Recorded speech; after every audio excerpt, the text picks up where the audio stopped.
Nagbabalik ang inyong chika. It's already 5 o'clock. Oh my god. I still have 3 hours to go before I say hi to my bed. Not say goodbye immediately, but say hi to my bed.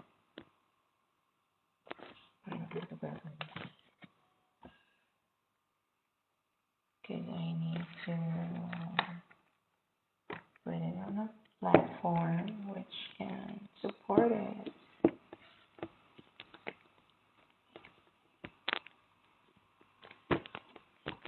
Saan ba? Ayan. Pwede na ata to. Pwede na to. Okay, ganyan na lang. Parang hindi tama. Okay. So, ginawa pang mirror. Dito.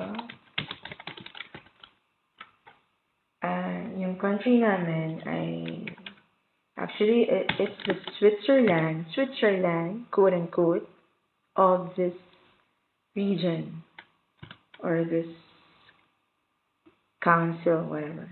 Or this Middle East region, yeah. Hindi siya sumasali sa mga gulo kasi yung late Sultan Qaboos, he was a military. But you see, kahit military siya, ayaw niya ng gulo. Ayaw niya ng ganyan. Ayaw niya ng war. Okay? Hindi naman na ayaw niya ng gulo. Ang gulo, it's inevitable, right? But ayaw niya ng war. Because he thinks more than he learned, right? He learned more than he thinks. Parang ganun. Okay, he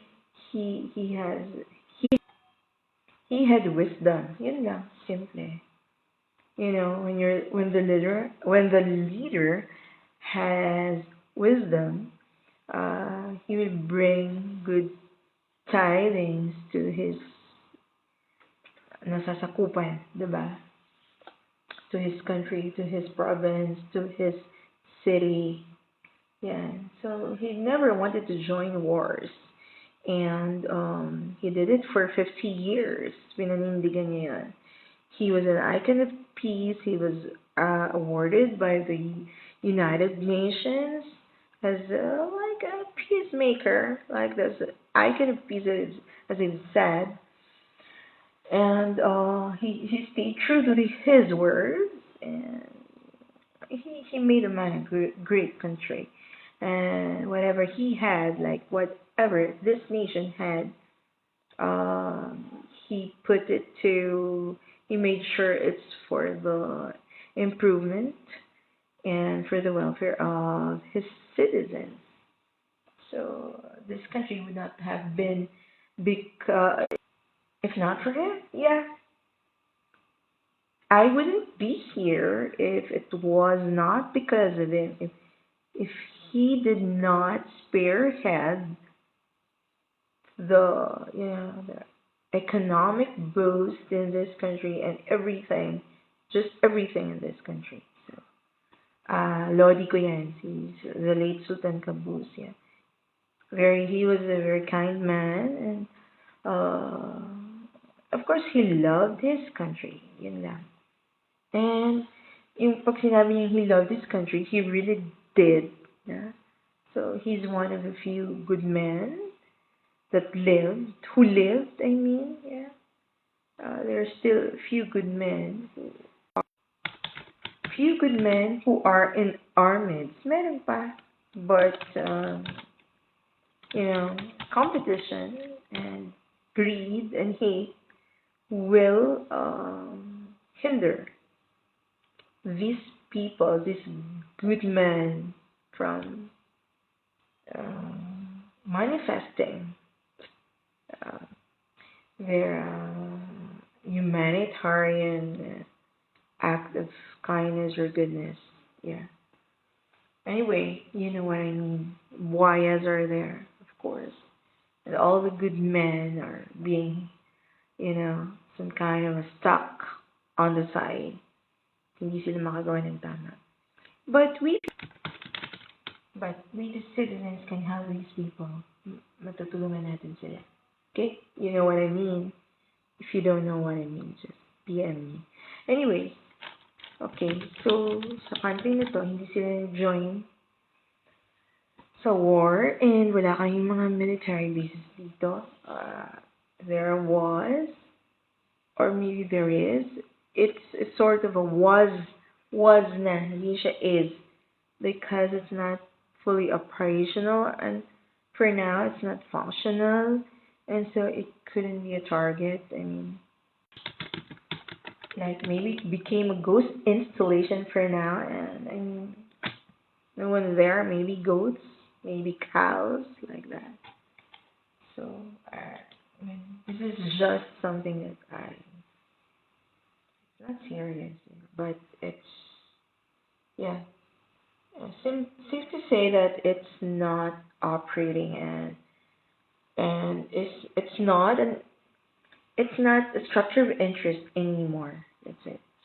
So, pero meron mga isolated events that nangyari na sabi ko naman, we don't know the real thing about it, no? Anyway, so yung mga may mga kapamilya naman ako nandun sa Dubai and uh so, so we're trying to connect with each other and inshallah they're just safe. No one can say how much safe you will yeah, you are and you will be, but at least for the time being that you are safe, that's all that matters, right? Kung ngayon mismo safe ka, yan ang importante. If tomorrow you're not safe and you're gonna go, I mean, okay, that's it for that time. But for this time, yeah, we have a right. We have the. I mean, we have the privilege to thank God for protecting us, for holding on to us. Magiging safe lang tayo. Yeah, and I said, meron din palang kapalit yung pagiging isolated at saka parang dito, parang I don't talk to myself. I do lives. I do voice messages. I do voicemails, right? So I maybe I'm near to that, but he said it's not. It does not even matter. I mean, it's kind of healthy. Pero yun pala, may kapalit din pala, which is safety. Okay?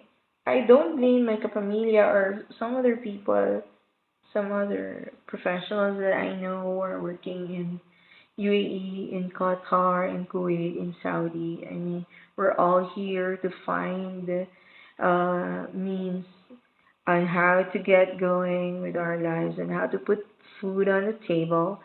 And it's not really a question where do you get it, as long as it's legal, as long as it's acceptable, and you can do it. Yeah, kaya mo siya. Yeah, yeah.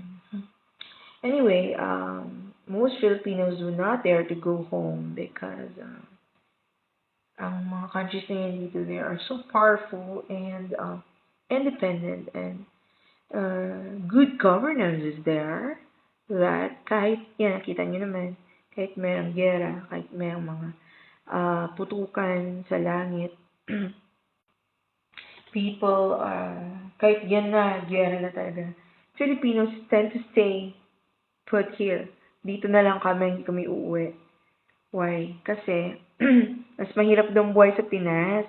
Magtatrabaho ka, pahirapan, longer hours, pagod ka, tapos yung sweldo mo, kukupitan pa ng employers mo, ganun. If you are working in the government, which I used to do, and, ganun, konti lang, tapos yung sa beauty mong yan, grabe na yung pag-oora mo, sa work mo, lahat gagawin mo para,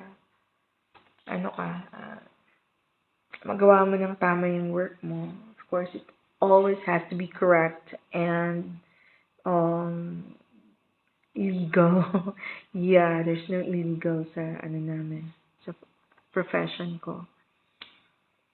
It has to be straightforward and done in a God-fearing way. Okay? Yun lang. Pero kahit ganun, konti lang, we're not being paid according to our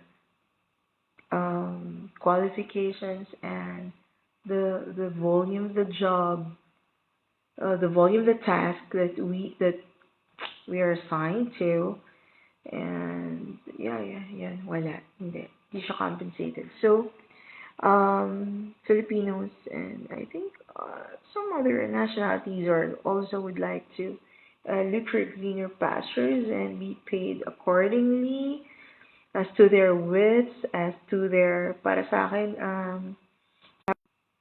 ang sabi ko kasi hindi naman ako tamad. So, because I'm not tamad, hindi ako tamad. So, I don't deserve this pay. Yeah, yun lang. Know your worth. Yun lang.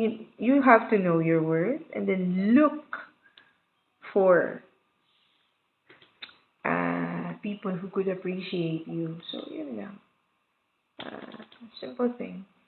Still, madami akong sacrifices until now, but I mean, at least sa 5 yan, I managed 1.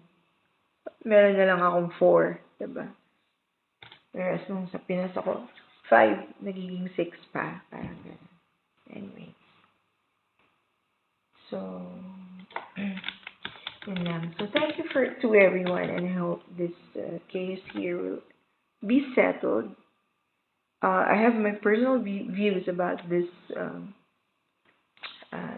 happening here, but as I've said, we're not allowed to say something about film, take photos, or whatever. Hindi, we're not allowed to do that. It's for our own safety, actually. The reason is for our safety. So, it's not that stricto. Alam nyo, sa ibang bansa, stricto, bakit hindi naman kami nagre-reklamo?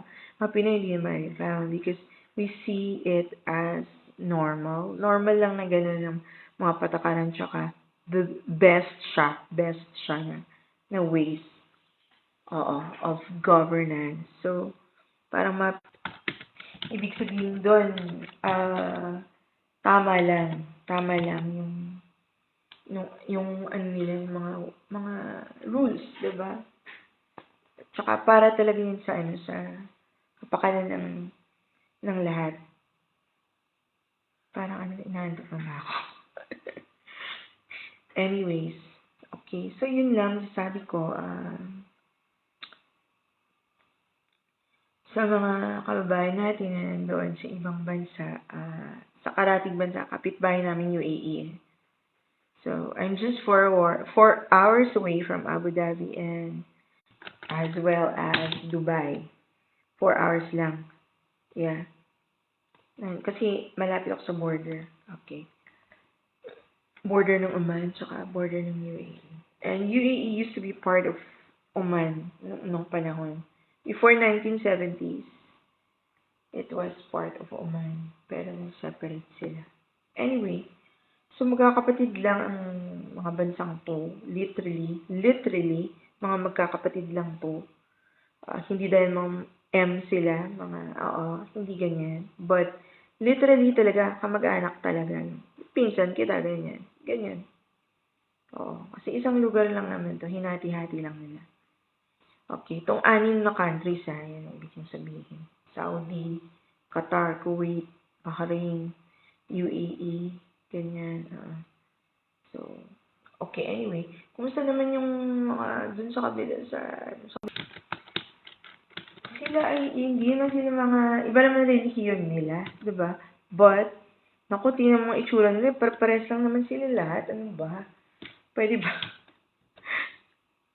Hindi. Pares sila ng relihiyon, pero ibang lahi. Pero, totoo sabihin ko sa inyo, Diyos ko, pwede ba? Yung mga mukha niyan, parehas, isang limahan lang. Pwede ba? So, isang lang naman kayo, pinanggalingan. Isang lolo lang naman kayo. So, alam nga naman, papatayin pa kayo. Magkakapatid lang naman kayo. Diba? So, walang ganyan. Feeling ng mga tiga rito, sabi nga sila, parang lalaro lang kunyari, ayan, putukan dun sa, putok-putukan dun sa, Hi, Angeli, kumusta ka? Kumusta ka? Kumusta ang gwapang si Angeli? Si Ma'am Angeli. Wala ka bago, no? Gwapang magyapon. Kumusta ang si Palay? I miss si Palay. Nakakadokod ako na ako may sarili na akong jet plane, diba? May sarili na akong plane lang, hindi siya dapat. Hindi siya warplane. Yeah, okay? Peace plane. So, muna. Anyway, okay.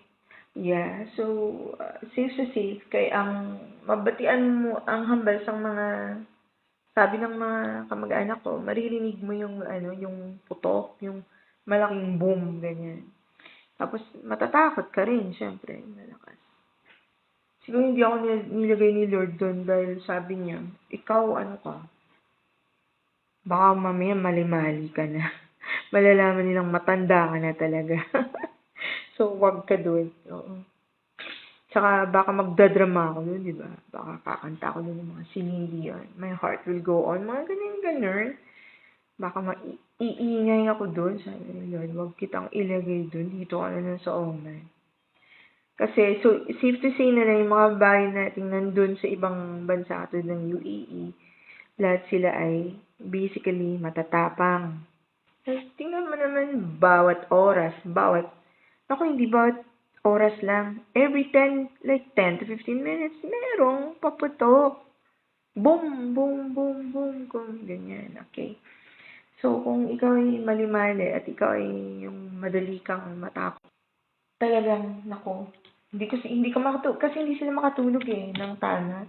So, baka mabaliw, diba? So, anyway. So, yun na nga, sabi ko. Parang na-intriga din ako sa sound ng putok, diba? Kaya lang kasi Oman is a big country. Napakalaki kasi nitong, pinakamalaki dito sa continent na to, or sa region na to, is Saudi. Second, Oman. Pero yung ibang space na yan ng country, kunyari Saudi, hindi naman yan lahat may nakatira. Ganun din ang Oman. Yung largest desert nandito sa Oman, parang ganyan. So, may sand dunes, yung pinakamalaki sa Oman, dito siya. Is the 3/4 quarter kati ata sila ng Saudi, parang ganun. So, kaya, this country is so beautiful, as in, so beautiful. May greenery, nature, siya. May tubig, may mga streams, may mga sapa, lahat na may mga sinkholes, lahat na may falls, grabe. Kompleto to, tsaka yung largest desert, yan. Kaya lang, malayo siya, so I cannot go there too, and I'm not driving.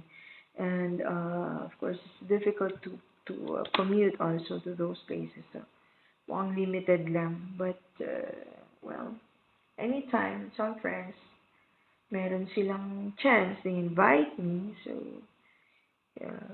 meron akong break.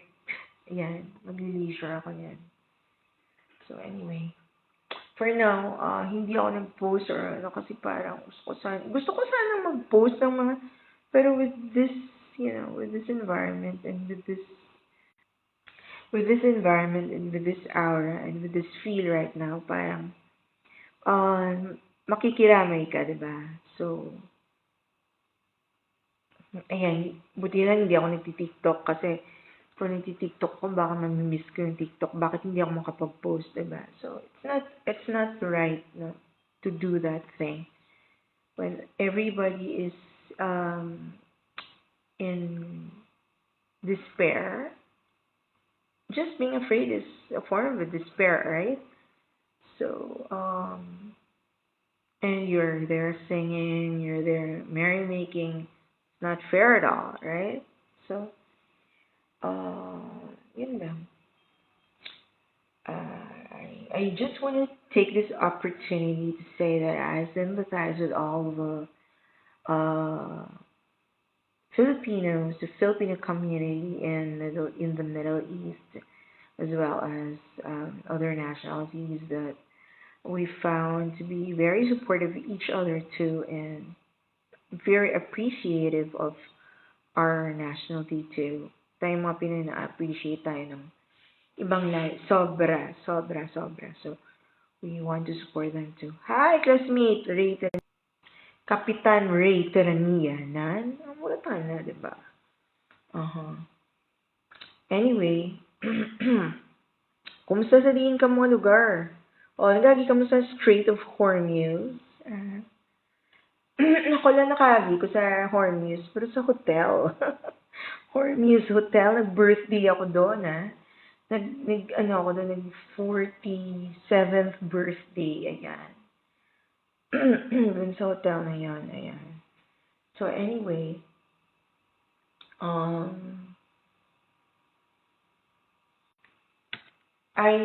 me personally, I'd want this case to end because gusto kong makapagliwaliw sa Dubai at sa Abu Dhabi. Pero ano magagawa natin? I mean, let's pray na this will end soon because difficult. Okay. Those people who are really suffering from this situation right now are the people who are traveling, and I see a lot of them in social media format platforms, pages na nagsasabi doon na marami lang we want to transfer, we want to transit, went to layover like this from here to this point and towards this point. So parang and most of them are with their families. Some of them with children, some women, even pregnant women with small children, and of course immediate family, oldies like that. So parang kawawa naman sila. So ewan ko. They're trying to ask help to bring them to from one point to another so they can reach their destination, and that destination is actually home, which is safe for them. Okay?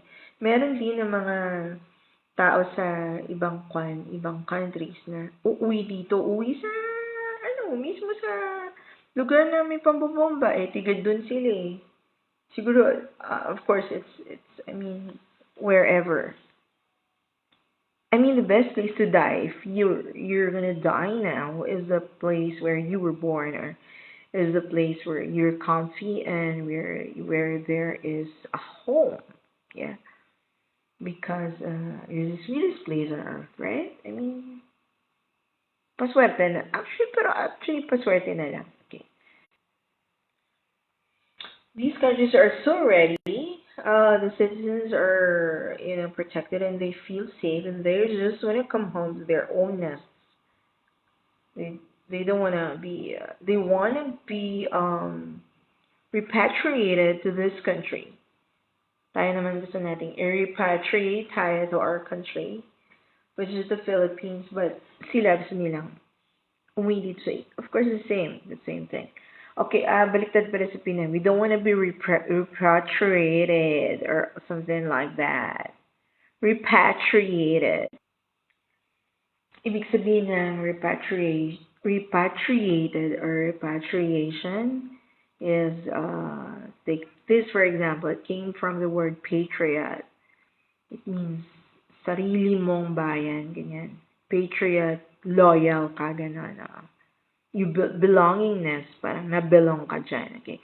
So, we are patriots of the Philippines, which is our country, which is our motherland, okay?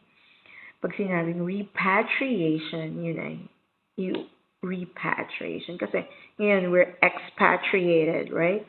Nandito kami, we're called expats.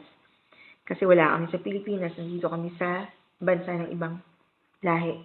So they call us expatriates. Okay, expats for short. So, ang expatriate, kung uuwi sa kanyang bansa or pauwiin, oo. It's, number one, baka ano na siya, wala na siyang trabaho. So, ipauwiin siya or maybe nag-commit siya ng sin or violation sa mga rules ng bansang yan. So, ibabalik siya sa pinanggalingan niya. Return to sender, parang ganun. So, that's what you call now repatriation. Or that expatriate is being repatriated. Yan. So, anong tawag mo na sa'yo? Anong tawag mo sa'yo kung bumalik ka doon? Ako, kunyari, bumalik na ako sa Philippines. Hindi na ako expatriate, kundi I am now called a repatriate. Diba? Tama ba? So, yun lang. So, ano yung mga bali-balita may mga repatriation daw? Actually, hindi naman yun mga repatriated. Kasi, babalik naman talaga sila kasi yun ay nag-tour yun eh. Travel and tour. Sabi, uwi sila ng Pilipinas. Hindi naman sila ni-repatriate. Uwi lang talaga sila. Oo. Tapos yung iba doon, yung mga TNT, oo, illegal na sila. So, they need to return to the Philippines. So, yun. Sumakay sila sa flight na yun.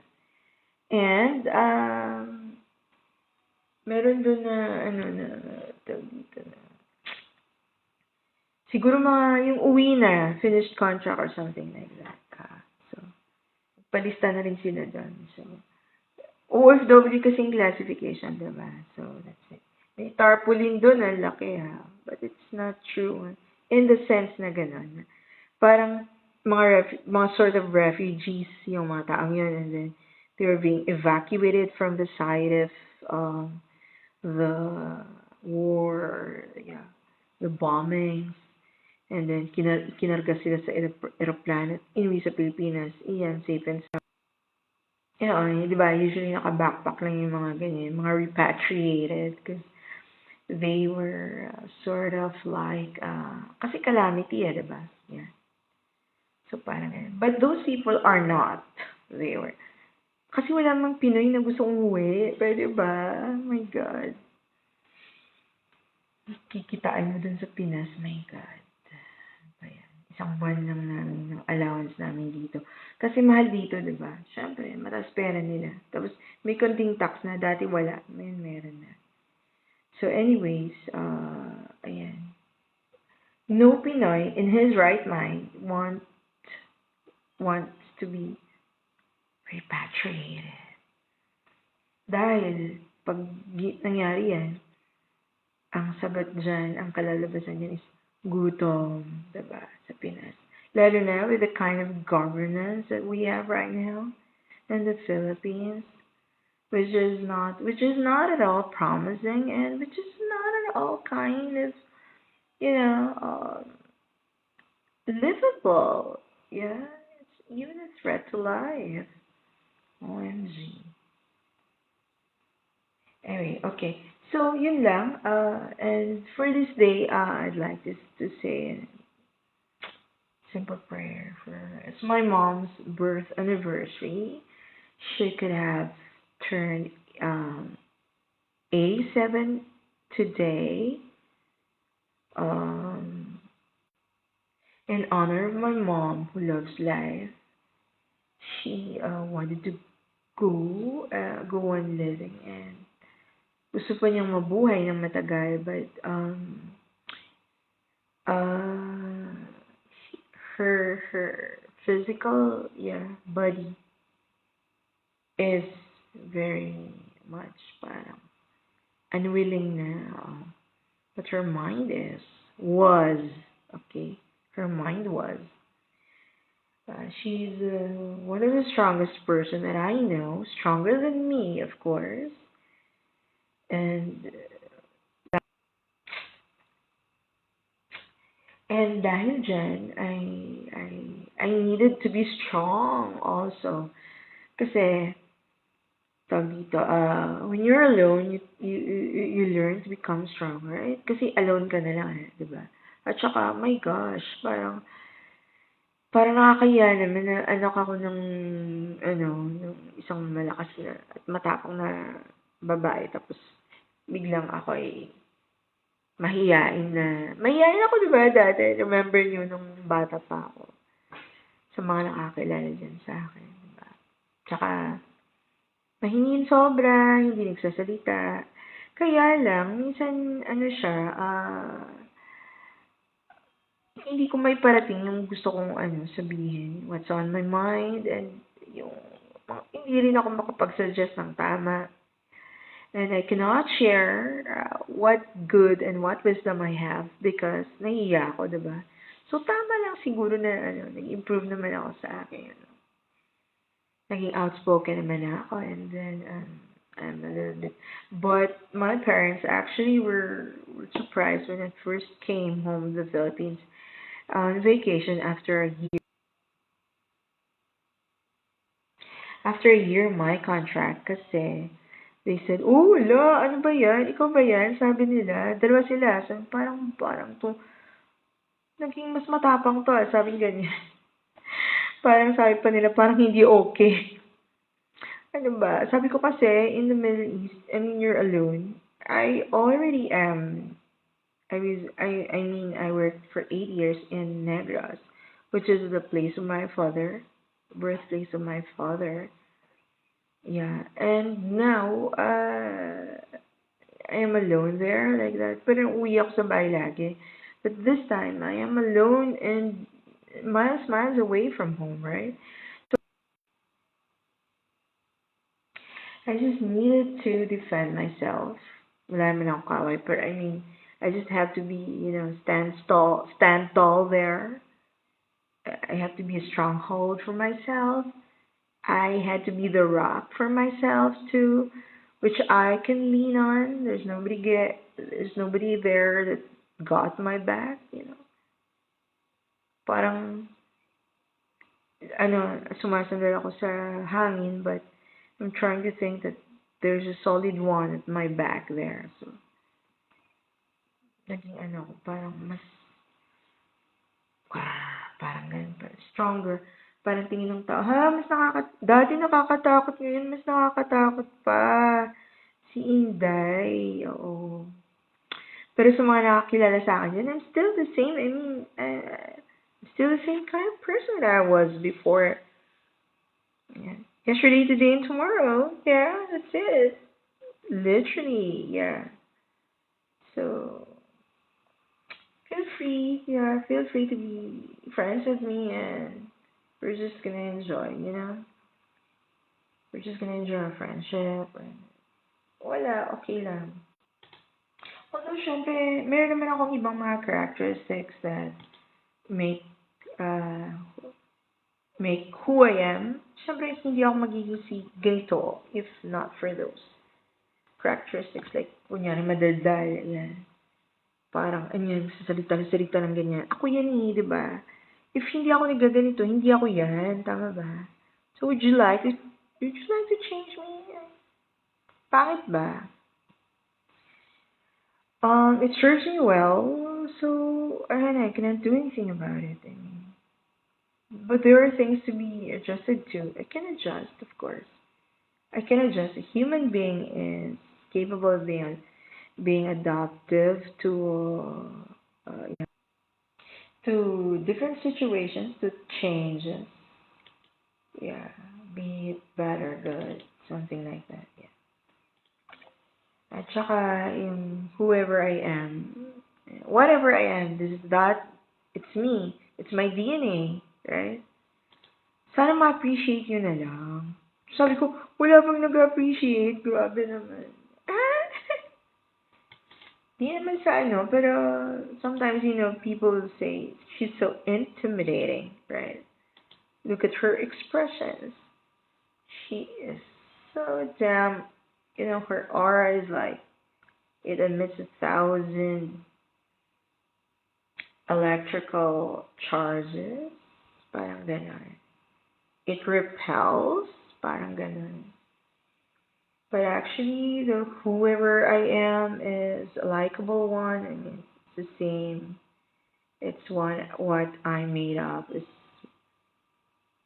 my foundation, and to those who knew me as such, uh, fear not, I'm still the same, and I'll forever be the same. Okay? So, I'd like to retire to bed too, not literally on the bed, but on the seat here. It's quite comfortable, yeah.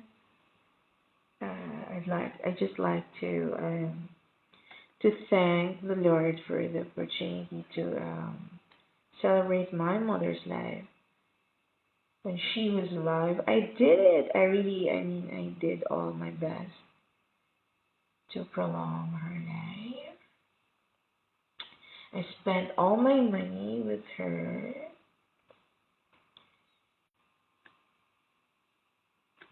Yeah, I went broke, something like that. And it's a natural thing to happen to supportive children. And I do not regret it because it's the first and last thing that I would do on earth. Yeah, I couldn't be happier if I didn't do it. Okay, and maybe I will be living a life of guilt if hindi ko ginawa yan. So, um, for now, my life is full. I am fulfilled with regards to my mother and how I treated her, and I gave my all to her, and it's all that matters, right? So I sleep well in the night. I have no guilt, and although it's a shame that she's gone, maybe not too soon, but no matter how old you are, you always need your mother. Hindi naman kami close, super close. Hindi kasi ganun ng mom ko. So, my mom is not the endearing type. She's not endearing. But, at least, she's strong. Yeah, so, yun lang. Anyway, so thank you, God, for the opportunity to be born and raised by my mom, who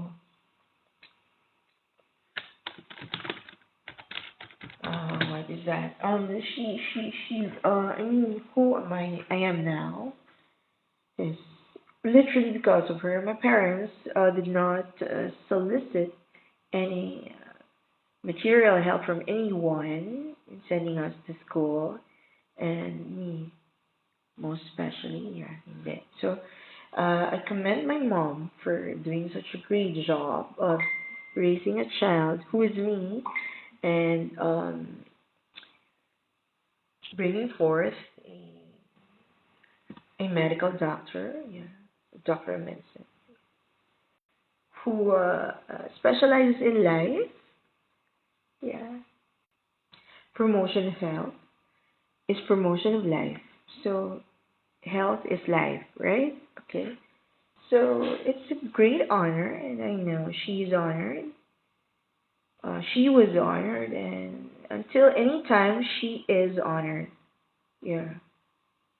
She will continue to be honored, right? And I too, I'm honored to be uh supported by her, yeah, and loved by her, of course. I want my mom to live longer. I wanted my mom to live longer, but as I've said, some parts of her cannot be, and uh, was a little bit less cooperative, so should we say? So, uh, a good rest for her um, is also a good thing. Yeah, I think so.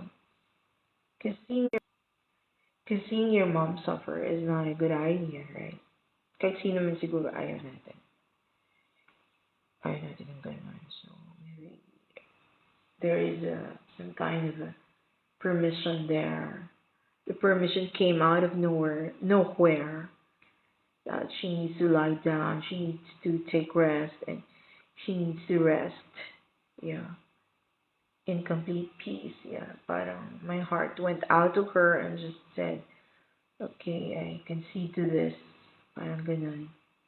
Anyway, again, thank you, God, for the life of my mother and uh, the privilege and also the impact she brought on her children and her grandchildren, and to me, and me in turn, impacting humanity with my job, with my profession, and of course, people around me. Yeah. So I hope the purpose is served. Yeah, God's purpose was served through her. Okay, so yun lang. So bye, and I wish you luck and success too, and of course, and safety too. Sana all of us will be safety and will be in a safe uh, position all the time. And the first thing to do